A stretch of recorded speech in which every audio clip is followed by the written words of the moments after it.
Hello friends, welcome to current affairs now. आज है 22 फरवरी 2024 और आज हम डिस्कस करेंगे 22 फरवरी के न्यूज़ आर्टिकल्स जो मेनली द हिंदू न्यूज़पेपर से होंगे। तो चलिए स्टार्ट करते हैं आज की फर्स्ट न्यूज़ से। आज की फर्स्ट न्यूज़ है आईएमईसी कॉरिडोर के बारे में। IMEC India middle east economic corridor है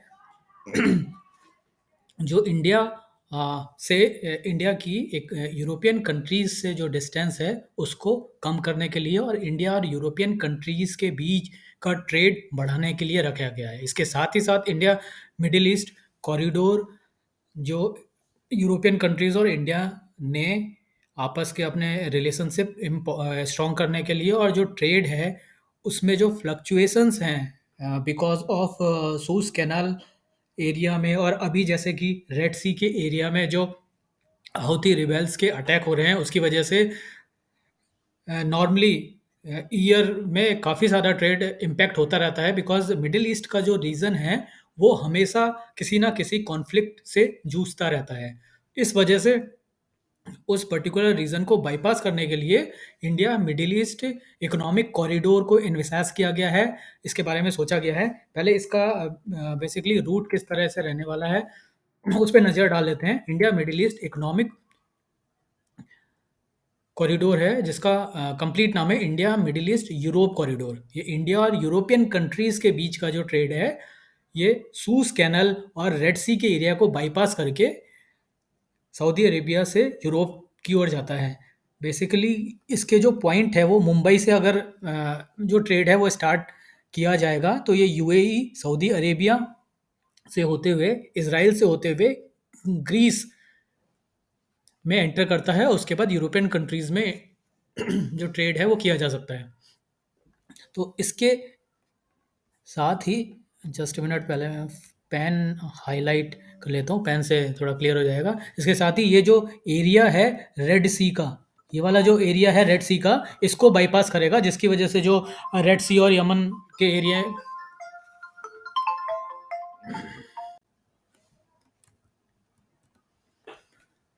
इस कॉरिडोर से मुंबई से अगर ट्रेड स्टार्ट किया जाएगा तो मुंबई से यूएई होते हुए सऊदी अरेबिया से होते हुए इज़राइल और ग्रीस में ये एंटर करता है। उसके बाद यूरोपियन कंट्रीज़ में सी ऑफ मेडिटेरेनियन सी और यूरोपियन कंट्रीज़ में कोई भी जो वस्तु है या कोई भी प्रोडक्ट है वो उसका ट्रेड किया जा सकता है। और यहाँ पर सबसे ज़्यादा इस ट्रेड में कॉन्फ्लिक्टिंग रीज़न है रेड सी वाला रीजन और यमन के पास में जो बाब अल मंदाब ये स्ट्रेट है और ये गल्फ ऑफ ओमान है, गल्फ ऑफ यमन। इस एरिया में ही हमेशा पायरेट्स की प्रॉब्लम रहती है और अभी हाल के दिनों में हौथी रिबेल्स की प्रॉब्लम रहती है। तो ट्रेड को इन प्रॉब्लम से दूर हटाने के लिए और ट्रेड को और ज़्यादा स्टेबल करने के लिए India middle East Europe corridor के बारे में सोचा गया और ये इंडिया और यूरोपियन कंट्रीज़ के बीच के ट्रेड को काफ़ी ज़्यादा स्ट्रॉन्ग बना सकता है। इसको कहीं न कहीं जो चाइना का ट्रेड रूट है और चाइना की आज जो मोनोपोली बन रही है, उसको भी काउंटर करने के नज़रिए से देखा जा सकता है। तो मिडिल इंडिया और Middle East Europe economic corridor एक प्लान्ड इकोनॉमिक कॉरिडोर है जो एम करता है to increase economic development by fostering connectivity and economic integration between Asia, Europe and Persian Gulf. तो एशिया एशिया और यूरोप के बीच जो पर्शियन गल्फ है उसको लेते हुए इंडिया और यूरोपियन कंट्रीज़ के बीच के ट्रेड को ये बढ़ाता है, उनके बीच की कनेक्टिविटी बेटर करता है जिससे ट्रेड को और स्टेबल बनाता है।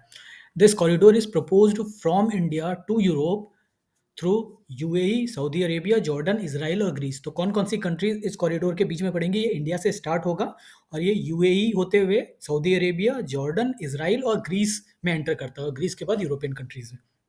इसको साइन किया गया था 10 सितंबर 2023 में और इसका एमओयू साइन हुआ था 2023 में जो इंडिया में न्यू दिल्ली में जी20 समिट हुई थी, उस दौरान ही इसको साइन किया गया था। India, USA, UAE, Saudi Arabia, France, Germany, Italy और यूरोपियन यूनियन ने। और इसको चाइना के बेल्ट एंड रोड इनिशिएटिव के अगेंस्ट या उसके काउंटर के तौर पर यूरोपियन कंट्रीज़ के द्वारा लिया जा रहा है।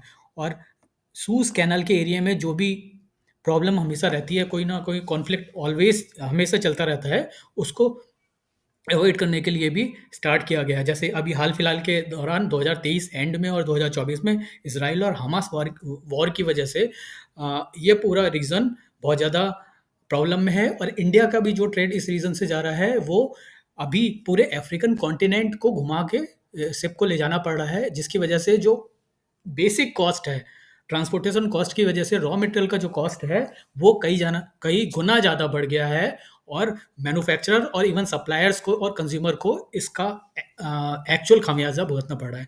तो इन सारी चीज़ों को बाईपास करते हुए ये जो इकोनॉमिक कॉरिडोर है, India middle east economic corridor, ये केवल यूरोप के लिए नहीं, इंडिया के मैन्युफैक्चरर्स और जो सप्लायर्स हैं, एक्सपोर्टर्स हैं, उनके लिए भी काफ़ी बेटर प्रूव हो सकता है। अब न्यूज़ पे आते हैं। तो ये न्यूज़ इसी कॉरिडोर के बारे में, इसी कॉरिडोर को और ज़्यादा प्रमोट करने के लिए है।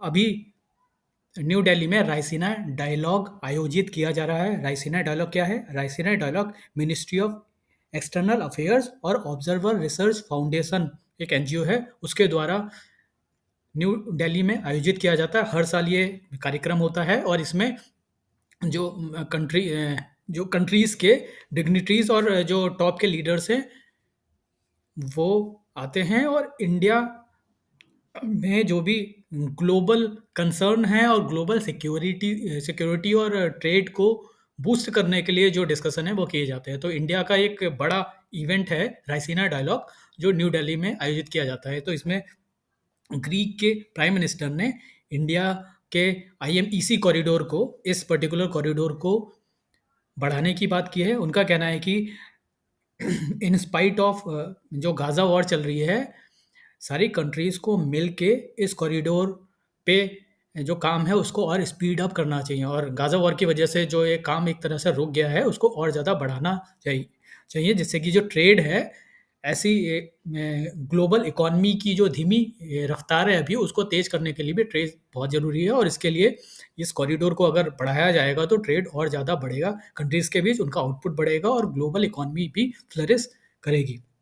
जो ग्रीक के प्राइम मिनिस्टर है ग्रीस के, उनका नाम है काइरियोकोस मिथोताकिस। तो उनके द्वारा बोला गया है ये जो प्रोजेक्ट है इसको ट्रेड और माइग्रेशन जो इंडिया और ग्रीस के बीच है, उसकी प्रॉब्लम सॉर्ट आउट दोनों कंट्रीज़ को करने की ज़रूरत है। और उनके द्वारा कहा गया है कि जो भी वॉर है गाज़ा में और जो टर्मोइल है मिडिल ईस्ट कंट्रीज़ के बीच, वो बिना किसी प्रॉब्लम के वो पूरे रीजन को डिस्टेबलाइज कर रही है।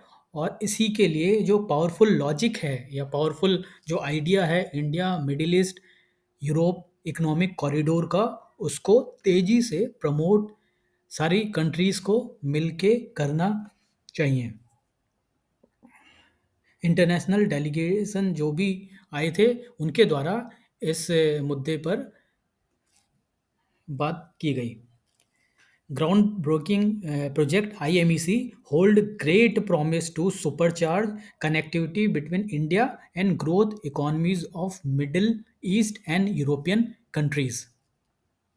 इसके साथ ही वाइल आईएमईसी का जो एमओयू है 2023 में, जैसे हमने अभी देखा, पास किया गया था, दो G20 की जो समिट न्यू दिल्ली में हुई थी वहीं पर, तो इसके फाउंडिंग मेंबर्स कौन कौन सी कंट्रीज़ हैं, इसके फाउंडिंग मेंबर्स हैं European union, France, Germany, Italy, Mauritius, UAE and Saudi Arabia.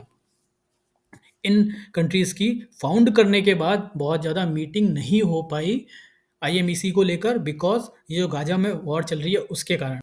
ये जो कॉरिडोर है, इसमें रेल और सी रूट दोनों की हेल्प ली जाएगी। जैसे कि मुंबई से लेके यूएई तक का जो ये जो पूरा एरिया है, ये सी रूट है, और यूएई यूएई से सऊदी अरेबिया के एंड तक ये जो पूरा एरिया है, ये रेल रूट के थ्रू कवर किया जाएगा।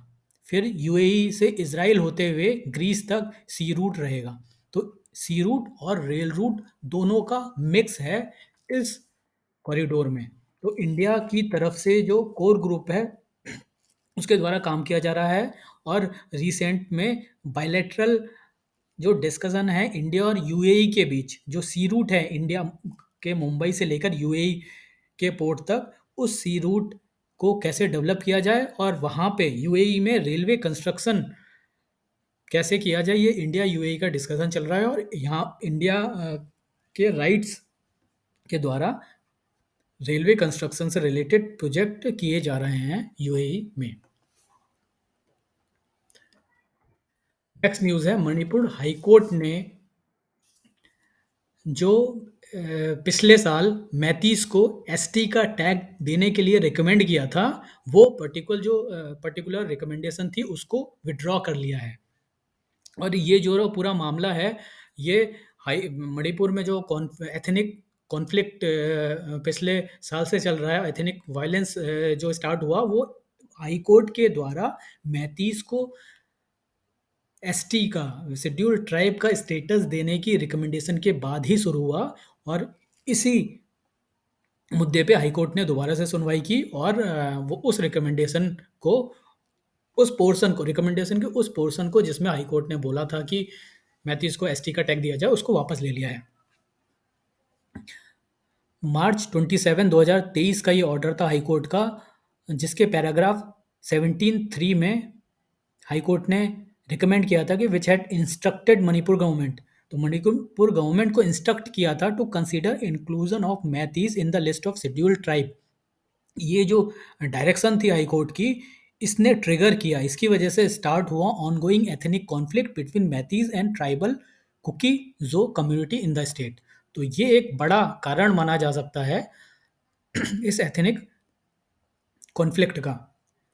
अब यहाँ पर सुप्रीम कोर्ट ने भी हाई कोर्ट के इस डिसीजन पर और इस रिकमेंडेशन पे सवालिया निशान लगाया था, और सुप्रीम कोर्ट ने भी बोला था। हालांकि एक और पेटिशन हाई कोर्ट में पेंडिंग है, the appeal filed by tribal bodies, जो यहाँ पर कुकीज़ और जो कम्युनिटी ने फाइल किया है हाई कोर्ट में, उस पर अभी सुनवाई होना बाकी है। नेक्स्ट न्यूज़ है, यूनियन कैबिनेट ने स्पेस सेक्टर में 100% एफडीआई अप्रूव कर दिया है। तो यूनियन कैबिनेट की तरफ से काफ़ी सारे की डिसीजन लिए गए, उनमें से एक बड़ा जो डिसीजन माना जा सकता है वो है स्पेस सेक्टर में 100% एफडीआई ओके किया गया गवर्नमेंट के द्वारा। और लॉजिक ये बताया जा रहा है इसमें कि ये जो एफडीआई है, इसकी वजह से प्राइवेट सेक्टर का जो इन्वेस्टमेंट है वो मूव किया जा सकता है स्पेस सेक्टर में, और स्पेस सेक्टर को और ज़्यादा बढ़ावा मिलेगा इससे। और विदेशी कंपनी, फॉरेन की जो कंपनीज अपनी फॉरेन टेक्नोलॉजी लेके भी इंडिया में इन्वेस्ट कर सकती है। इसमें 3 अलग-अलग कैटेगरीज़ हैं, जिसमें अगर पहली कैटेगरी की हम बात करेंगे तो amended policy extended facility of up to 74%। तो एक कैटेगरी में 74% एफडीआई ऑटोमेटिक रूट से होगा। वो कैटेगरी क्या है? वो कैटेगरी है satellite manufacturing and operation, satellite data product and satellite ground segment end user segment. तो सैटेलाइट की मैन्युफैक्चरिंग, ऑपरेशन, सैटेलाइट के data product and ground end user segment में 74% का जो एफडीआई है वो ऑटोमेटिक के थ्रू होगा। और इस पर्टिकुलर कैटेगरी में अगर 74 से ज़्यादा का एफडीआई आएगा तो वो गवर्नमेंट रूट के थ्रू होगा। और दोनों का मिला के एफडीआई 100% तक अप्रूव है इस कैटेगरी में। इसके अलावा 49% का एफडीआई ऑटोमेटिक रूट पे होगा लॉन्च व्हीकल और उससे रिलेटेड जो भी सिस्टम या सब सिस्टम होंगे, या फिर क्रिएशन ऑफ स्पेस पोर्ट की बात की जाए for launching and receiving spacecraft. तो एक सेगमेंट हो गया मैन्युफैक्चरिंग ऑफ सैटेलाइट और उसके ऑपरेशन, उसके डेटा से रिलेटेड, उसमें 74 ऑटोमेटिक रूट से है और उसके आगे गवर्नमेंट अप्रूवल लगेगा। दूसरा सेगमेंट है लॉन्च व्हीकल से रिलेटेड और उसके सब सिस्टम और सब सिस्टम से रिलेटेड। और लॉन्च व्हीकल में जब बात की जाएगी तो उसमें स्पेस पोर्ट भी आता है। तो इस पर्टिकुलर कैटेगरी में अगर बात करेंगे तो 49% ऑटोमेटिक रूट के थ्रू है, उससे ज़्यादा चाहिए तो गवर्नमेंट रूट के थ्रू है। इसके अलावा मैन्युफैक्चरिंग ऑफ कंपोनेंट और सिस्टम सिस्टम असेंबली या इससे रिलेटेड कोई भी कंपोनेंट, केवल कंपोनेंट की बात हो, तो उसमें 100% ऑटोमेटिक रूट के थ्रू है। तो 3 कैटेगरीज़ में बाँटा गया है इसको। एक तो सैटेलाइट की कैटेगरी है, दूसरा है लॉन्च व्हीकल की कैटेगरी और तीसरा है स्मॉल सिस्टम और जो भी सबसिस्टम होंगे स्पेस सेक्टर में उनसे रिलेटेड कैटेगरीज़। तो स्पेस सेक्टर की जो सैटेलाइट रिलेटेड कैटेगरी में 74 ऑटोमेटिक और उससे आगे गवर्नमेंट का अप्रूवल लगेगा। लॉन्च व्हीकल की कैटेगरी में 49% है ऑटोमेटिक रूट के थ्रू, उससे आगे गवर्नमेंट का अप्रूवल लगेगा। और सिस्टम असेंबली और सब सिस्टम जो भी छोटे छोटे सिस्टम इलेक्ट्रॉनिक कंपोनेंट लगते हैं उनकी मैन्युफैक्चरिंग में 100% एफडीआई ऑटोमेटिक रूट के थ्रू अप्रूव है। इसके अलावा फ्लड मैनेजमेंट रिलेटेड स्कीम भी लॉन्च की गई, flood management on border area programme scheme, जो 4,100 करोड़ रुपए के आउटले के साथ 5 साल के लिए 2021-22 से 25-26 तक के लिए प्रपोज की गई है। इसरो के बारे में एक और न्यूज़ है यहाँ पर। इसरो ने अपना CE-20 क्रायोजेनिक इंजन की human rated flight successfully pass कर ली है, जो गगनयान मिशन के लिए काम आने वाला है। जैसा कि सबको मालूम है, गगनयान मिशन एक ह्यूमन मिशन है जो इसरो के द्वारा 2024 में प्लान किया गया है और जिसके थ्रू ह्यूमन को अंतरिक्ष में भेजा जाएगा, ह्यूमन को अंतरिक्ष में ले जाया जाएगा। तो इसके लिए फाइनल जिस लॉन्च व्हीकल के थ्रू ह्यूमन को आउटर स्पेस में ले जाया जाएगा, उसके लिए ह्यूमन रेटिंग की एक रेटिंग दी जाती है और ये रेटिंग ये बताती है कि ह्यूमन को कैरी करने के लिए कोई भी पर्टिकुलर लॉन्च व्हीकल सेफ है कि नहीं। और ये जो पर्टिकुलर टेस्टिंग है ये कंप्लीट की गई है, सक्सेसफुली कंप्लीट की गई है इसरो के CE-20 क्रायोजेनिक इंजन टेस्टिंग के साथ। Human rating refers to rating a system that is capable of safely transporting human. तो ISRO has acquired a major milestone in human rating of CE-20 cryogenic engine. तो इसका engine कौन सा होने वाला है? CE-20 क्रायोजेनिक इंजन, ये important नाम है। That powers the cryogenic stage of human rated LV-M3 launch vehicle. तो इंजन है CE-20 क्रायोजेनिक इंजन और लॉन्च व्हीकल है LV-M3 launch vehicle for Gaganyaan mission, जो 2024 में प्रपोज्ड है। और इसकी जो इन्फॉर्मेशन है ट्विटर ने ही जारी की है। जितने भी ग्राउंड क्वालिफिकेशन टेस्ट हैं CE-20 इंजन के, जो गगनयान मिशन के लिए यूज़ किया जाएगा, वो सारे के सारे सक्सेसफुली कंप्लीट किए जा चुके हैं इसरो के द्वारा। तो अब ये फाइनली ह्यूमन को कैरी करने के लिए रेडी है। ISRO has also successfully completed the acceptance test of flight engine identified for first unmanned Gaganyaan mission tentatively schedule for Q2 of 2024। तो 2024 में एक अनमैन्ड गगनयान मिशन की फ्लाइट लॉन्च की जानी है सेकेंड क्वार्टर में। तो इसरो के लिए एक बड़ा माइलस्टोन और एक बिग अचीवमेंट मानी जा सकती है CE-20 क्रायोजेनिक इंजन को। मिलन एक एक्सरसाइज है इंडियन नेवी की, जो नेवी के द्वारा इनॉग्रेट की जाती है। अभी हाल फिलहाल में इसको इनॉग्रेट किया है रक्षा मंत्री, डिफेंस मिनिस्टर राजनाथ सिंह ने विशाखापट्टनम में। तो मिलम एक्सरसाइज 2024 में विशाखापट्टनम में आयोजित की जा रही है। डिफेंस मिनिस्टर राजनाथ सिंह के द्वारा ये इनॉग्रेशन किया गया। इसकी थीम क्या है? इस बार की थीम है कॉमरेडरी, कोहेसन एंड कोलैबोरेशन। ये थीम है इस बार की। और इस मीट में इस कॉन्फ्रेंस में डिफेंस मिनिस्टर के द्वारा इंडिया और इंडिया की नेबरिंग कंट्रीज़ की जो नेवीज़ हैं उनको ओशन में पीस इस्टेब्लिश करने के साथ ही साथ अगर कोई इंट्रूजन या अगर कोई अटैक होता है तो उसको भी सक्सेसफुली काउंटर करने के लिए नेवी को एक दूसरे के साथ मिल के काम करना चाहिए। Join navy need to join hands to make ocean more safe for prosperity, ये इनके द्वारा बताया गया है। इसके साथ ही साथ इस पर्टिकुलर इवेंट में निसार नाम से एक प्लेटफॉर्म भी लॉन्च किया गया। डिफेंस मिनिस्टर की तरफ से ये प्लेटफॉर्म लॉन्च किया गया है।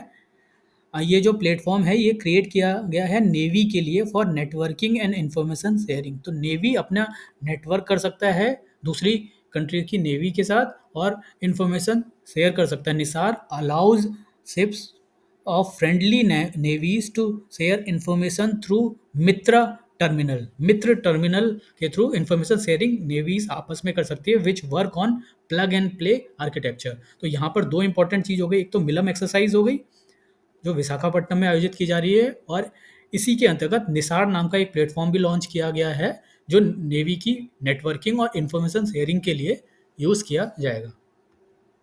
नेक्स्ट न्यूज़ है फाली नारीमन जो काफ़ी बड़े एडवोकेट और जूरिस्ट माने जाते थे, उनका निधन हो गया है। और ये फाली नारीमन काफ़ी सीनियर एडवोकेट थे और इनको 2007 में पद्म विभूषण से भी नवाजा गया था। इनकी एक बुक इम्पॉर्टेंट है, इनकी ऑटोबायोग्राफी है before memory fades. Before memory fades इनकी ऑटोबायोग्राफी है। इसके अलावा भी God save and supreme court इनके द्वारा लिखी हुई दूसरी बुक है। इनके कुछ पॉइंट ऑफ व्यू थे जो इम्पॉर्टेंट हो सकते हैं, क्योंकि इनका जो हमेशा पॉइंट ऑफ व्यू रहा है, इन्होंने हमेशा एडवोकेट किया है एक इंडिपेंडेंट जुडिशियरी के लिए जो आज के टाइम में काफ़ी ज़्यादा इंपॉर्टेंट है। इसके अलावा जो इनकी पोस्ट रह चुकी है, ये फॉर्मर एडिशनल सॉलिसिटर जनरल भी रह चुके हैं और ये हमेशा से सेकुलर वैल्यूज़ और फ्री स्पीच को सपोर्ट करते थे। और हाल ही के दौरान इन्होंने जो कॉन्स्टिट्यूशन है उसके बेसिक फीचर को भी स्ट्रांगली इम्प्लीमेंट किया जाए गवर्नमेंट के द्वारा, इसके बारे में भी काफ़ी कोशिश की है। इसके अलावा सबरीमाला का जो केस सुप्रीम कोर्ट ने वर्डिक्ट दिया था उसको बाकी केसेस में जब अप्लाई किया गया उसके बारे में भी इनके काफ़ी सारे कमेंट्स थे। इसके साथ ही साथ वो फ्री स्पीच के बहुत बड़े सपोर्टर थे। उनका मानना था कि जो भी प्रेस है उसको लोगों को सर्व करना चाहिए, लोगों को सही इन्फॉर्मेशन दी जानी चाहिए। प्रेस का काम है लोगों को सपोर्ट करना, लोगों को सही इन्फॉर्मेशन देना, ना कि सरकारों के लिए काम करना। तो लोगों के लिए प्रेस है और प्रेस का काम लोगों को सपोर्ट करना है और इससे ही फ्री स्पीच को बचाया जा सकता है। इसके साथ ही जो डेमोक्रेसी है वो of the people, by the people and for the people है। और अगर गवर्नमेंट सही में लोगों के लिए है तो गवर्नमेंट का जो ऑब्लिगेशन है वो लोगों के लिए, लोगों को सही इन्फॉर्मेशन और सही सर्विसेज प्रोवाइड करना है, जो रिसेंट के टाइम में होता हुआ नहीं दिख रहा। तो इसके बारे में भी इन्होंने काफ़ी कमेंट्स दिए थे। तो प्रधानमंत्री, राष्ट्रपति और ऑपोजिशन के लीडर्स ने भी इनको ट्रिब्यूट पे किया है इनके निधन पे। फाली नारिमन सुप्रीम कोर्ट के advocate and additional solicitor general, और इम्पोर्टेंट है पद्म विभूषण दिया गया था इनको 2007 में। ब्राज़ील G20 का अभी के लिए प्रेसिडेंट है और 2024 में ब्राज़ील में G20 की मीट होने वाली है। तो इससे रिलेटेड तैयारियों को देखते हुए रियो डे जेनेरियो जो कि ब्राज़ील में है, वहाँ पर फॉरेन मिनिस्टर जो भी G20 समिट के G20 ग्रुप के हैं उनकी गैदरिंग की जा रही है। और वो जो मेजर मुद्दे हैं इस समय दुनिया को लेकर, पॉवर्टी, क्लाइमेट चेंज और जो बढ़ती हुई ग्लोबल टेंशन है उसको लेकर वहाँ पर डिस्कशन किया जाएगा। तो पिछले कुछ दिनों से, अगर हम पिछले कुछ सालों से देखें तो ब्राज़ील अपनी इंटरनल पॉलिटिक्स के लिए बहुत ज़्यादा प्रोमिनेंट ग्लोबल लेवल पे नहीं था, लेकिन G20 समिट से ब्राज़ील को भी एक मौका मिला है कि वो वर्ल्ड ओवर पूरे ग्लोबल सिनेरियो में अपनी लीडरशिप प्रेजेंट कर सके। और इस के लिए G20 उसको एक अच्छा प्लेटफॉर्म दिया जा रहा है। तो यहाँ पर जो सबसे ज़्यादा स्ट्रॉन्ग मुद्दा है ब्राज़ील के लिए है और पूरे ग्लोबल G20 के लिए भी, वो है जो इंटरनेशनल इंस्टीट्यूशन में डेवलपिंग कंट्रीज़ का रिप्रेजेंटेशन है उसको कैसे स्ट्रांगली पुट अप किया जाए डेवलप्ड कंट्रीज़ के सामने। तो वन ऑफ द ब्राज़ील्स की प्रपोजल जो वहाँ के प्रेसिडेंट लुइस इनेसियो लूला डे सिल्वा के द्वारा भी दोहराया गया है, वो है a reform of global governance institutions such as United Nations, World Trade Organization and other multilateral banks, जहाँ पर वो पुश करना चाहते हैं stronger representation of developing countries. और ये बहुत टाइम से पेंडिंग इशू भी है, जिसको डेवलप कंट्रीज प्रपोज कभी नहीं करती, वो कभी इनिशिएटिव नहीं लेती कि कुछ रिफॉर्म की बात की जाए इन इंस्टीट्यूशंस में, because already in developed countries का पूरा बड़े लेवल पे बोलबाला अभी के टाइम में है, जो डेवलपिंग कंट्रीज और पुअर कंट्रीज के लिए कहीं ना कहीं उतना ज़्यादा फेवरेबल नहीं है। तो इसलिए इंडिया का भी और ब्राज़ील के साथ-साथ बाकी जो कंट्रीज़ हैं, जैसे साउथ अफ्रीका हो गया, उनका भी हमेशा सपोर्ट रहता है, और कि इन ग्लोबल इंस्टीट्यूशन में रिफ़ॉर्म किया जाए और डेवलपिंग कंट्रीज़ का पार्टिसिपेशन बढ़ाया जाए। Structural reforms of international institution, ये जो बहुत ज़्यादा अर्जेंट है। और इस सिनेरियो में जो अभी ग्लोबल ऑर्डर देखा जा रहा है, जिसमें अलग-अलग कंट्रीज़ में अलग-अलग तरह के कॉन्फ्लिक्ट बहुत ज़्यादा बढ़ रहे हैं, उस समय भी, इस टाइम में भी डेवलपिंग कंट्रीज़ का पार्टिसिपेशन इंक्रीज़ किया जाना चाहिए।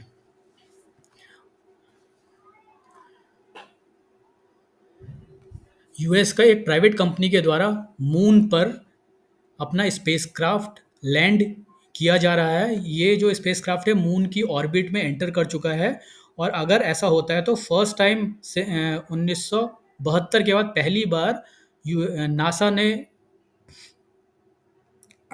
1972 में अपना एस्ट्रोनॉट का जो प्रोग्राम है वो बंद कर दिया था मून के लिए। उसके बाद पहली बार ऐसा होगा कि कोई प्राइवेट कंपनी, दुनिया में फर्स्ट प्राइवेट आउटफिट, जो मून पे लैंडिंग करेगा। तो ये देखना होगा कि ये जो कंपनी है ये सक्सेसफुल लैंडिंग कर पाती है मून पे या नहीं। इस कंपनी का नाम है इंट्यूटिव मशीन्स। तो इंट्यूटिव मशीन्स के दौरान के द्वारा ये जो लैंडिंग है ये की जा रही है।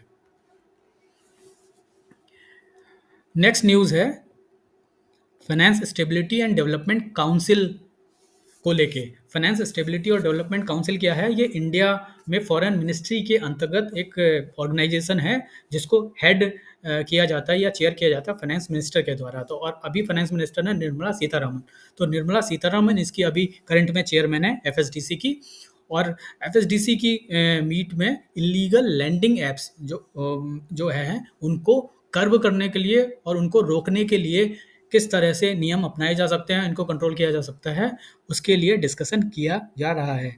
तो एफएसडी एफएसडीसी जो पूरा ऑर्गेनाइजेशन है, इसमें अलग-अलग फ़ील्ड्स के, फाइनेंस से रिलेटेड अलग-अलग फ़ील्ड्स के रेगुलेटर्स बैठते हैं। FSDC which has all financial sector regulators on board including RBI, जो डिस्कस करता है issues related to macro financial stability और कंट्री की जो प्रिपेयर्डनेस है to deal with any challenges that may come up in financial sector. तो financial sector में जो भी चैलेंजेस आ सकते हैं, उन चैलेंजेस को कैसे डील किया जाए, वो ये सारे रेगुलेटर बैठ के डिसाइड करते हैं।